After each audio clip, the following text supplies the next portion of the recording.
Well, kicking off hour number 2, an award-winning charity founder recognized for her work in founding MJKO, Mentoring Juniors Kids Organization, which facilitates and provides extracurricular activities to youth living in at-risk areas of Ontario. MJKO founder and Lakeside, Nova Scotia's own Miranda Kamal joins Canada Now. Miranda, welcome back to the show.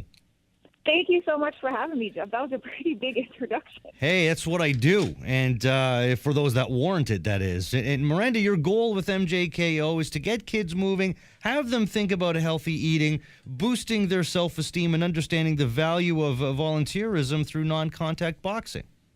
Yeah, boxing has such a power to inspire and actually, create social change. So I think in a nutshell, MJKO, we just want to encourage kids to find their passion and then share that gift with the world.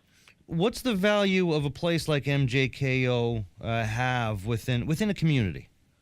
I think what is unique about MJKO is, and even about the sport of boxing, is that it brings people together from all backgrounds, all walks of life, all sizes, from lightweight to heavyweight, and it unites them, and it unites them through action and through the power of sport. And I think that's a pretty unique thing. Tell us how MJKO works with police officers. Yeah, so, MJKO, a big part of our organization is connecting communities that maybe in the past haven't had a great relationship with the police. And what we do is we actually bring police officers in, resource officers, and we facilitate all the program. And the officers are there truly as mentors and as teammates. So they're not wearing their uniform, and our team facilitates the program. And through that, through activity, through working out, through sweating together, bonds are created, and there's no, we're no longer kids from certain communities. We're just kids and police officers having fun together. Police officers must really dig doing that. Yeah, we've had such a great experience working with the 14th Division Toronto Police. It's been almost 9 years. We have one of their officers, PC Mark Borsboom. He's one of our board members. And even how we select the schools and the communities we work in are actually with the help of the police. So schools that are having a lot of bullying issues, they tend to call the police more frequently. And then the police contact people like us, community-based organizations, that we go in, and then we facilitate a program where everybody's winning. And the kids are finding a healthy way to get their aggression out, to use boxing for social health. But then the police are also being able to be integrated into the community in a positive way. For you, in doing this, it must be so fulfilling because, some of your backstory, you are married to 8-time national champion Miranda Kamal, and boxing really became your life. You were the victim of a sexual assault in high school, and boxing gave your abuse a voice. Yeah, I think that's the biggest misconception, and I'm always thankful for people like you, Jeff, that share our story, because so many people see boxing as a violent sport, and it's not. The thing is, once you're in there in the ring, it's a sport where truly what you put in is what you get out, and it's often a sport that can be unfair, and the reality is we're in a world that's unfair, and kids need to face adversity, and even adults need to face adversity, and sometimes it's okay to fall down and get back up, and it's even okay to go to your corner and get coaching advice. And even me as a community-based organization, I'm always seeking out different voices and different community members to try to help solve problems, because I think united we're strong, and I think boxing has the power to teach that. It certainly does. And you suffered a serious spinal cord injury that forced you to give up boxing in 2009. You had to learn to walk again, and it was through all this adversity that MJKO was born.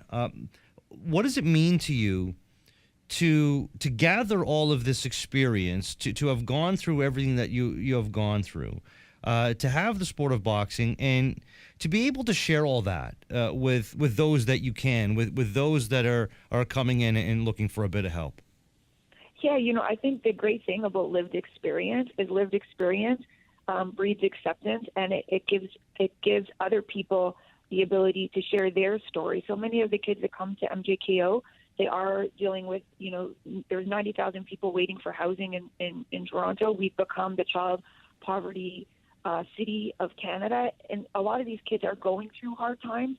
And I think my story in itself help share with them that I'm just a real person, and on the surface it looks like, I have this really big introduction and I'm living this amazing dream, but the reality is it's been hard. And I think, it's good for them to have someone that they can talk to who understands that life can be really hard, and sometimes 1 hour of a safe space where you can just physically get your aggression out and sweat, and have access to nutritious food, I think that's such a powerful thing. And I think to be able to do that every day, thanks to so many partners, I feel like one of the luckiest people in the world. Do you see a noticeable difference in someone, a kid that walks in for the very first time, to maybe just having one day's experience in walking out? Do you see a noticeable difference in someone that gets to experience you and MJKO? I do, but I can't take the credit. I have an amazing staff of diverse individuals that every single person that comes to MJKO, whether their first day or their 100th time here, they truly feel like a rock star. And that's really one of the things that I've always prided myself on. Every coach says hello to every athlete. Every athlete is made to feel like they're going to be the next world champion, even though many of the kids that come here, they're on the autistic spectrum, or maybe they're from a country like Gambia and they've never even done any type of sport, let alone like a male-dominated boxing sport. But they come here and they leave feeling empowered, and they leave feeling like, wow, you know what? Through hard work, I can achieve different results. And not always will it be them. Some people might have a goal like, hey, I want to make it to the NBA, but that, like my story is a perfect example that doesn't always happen, but it certainly doesn't mean you can't find what you love to do and make a difference in the community. Yeah. We talk about the kids that you get to meet, that you get to work with. Do you ever get to know the parents? To be honest, with our organization, we don't have a very high parental participation. So I think that's why it's so important. Like, even the volunteers that come to our organization, they have to commit to a minimum of 6 months, because the children that come here, they, like, in absence of a parent, a coach is a parent. And even the police officers that come here, they really, truly, they create lasting bonds, because the kids don't always have the parental involvement. And it's not because the parents don't want to. Often they're in low income situations. They're working, 2 and 3 jobs to survive, or they have a family member that's back home, so they don't have like a mom and dad here in Canada to help come to sports programs. If we're not able to provide these services for free, and even we have a walking, like a pickup drop-off program, their kids wouldn't be able to attend. Do you still have Canadian silver medalist Egerton Marcus, who once took you under his wing when you took up boxing? You still kicking around there, or what? Absolutely. Egerton will always be, a phenomenal ambassador for the sport of boxing, and for me personally.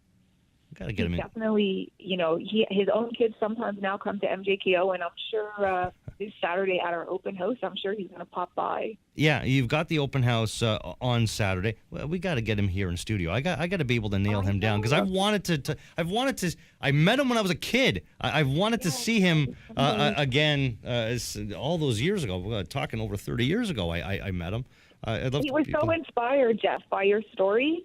And when I told him, I'm like, oh, you met him when he was a kid? He said, for sure, I want to come in. I want to have a conversation. So we can still make sure that happens. All right, I got to nail that guy down, because we got to bring him here in studio, and we'd love to have you here as well, Miranda. So more about the open house on Saturday. Someone comes out, what do they expect? Oh, it's going to be such a fun day. So when you arrive at 11 o'clock, we're partnering with Toronto Fire, and there'll be a fire truck here for the kids and family members to jump in, maybe pull the siren. Then at around 12 o'clock, we're going to have some presentations. So we have MPP Han Dong. We have some of our police officers. So we'll do a quick presentation, as well as we're going to be recognizing 9 volunteers who help make MJKO special, as well as we're going to be actually recognizing 12 MJKO youth that recently took part in a junior coaching program. And then throughout the day, after that, we're going to have food. We're going to have a police bike safety station. We're going to give away 2 brand new bikes. One of those bikes is thanks to the generous donation of the Dufferin Mall management team. We're going to have a henna station. So I think it's just going to be an all-around really fun, positive day where there's going to be many different community members united. I love it. MJKO.ca. Check it out. Founder, Miranda Kamal. Miranda, really appreciate this. Say hi to Egerton, and really appreciate you joining us. Thanks a lot. Thank you so much, Jeff. Always a pleasure to chat with you. Always a pleasure. Thank you for coming back to the show.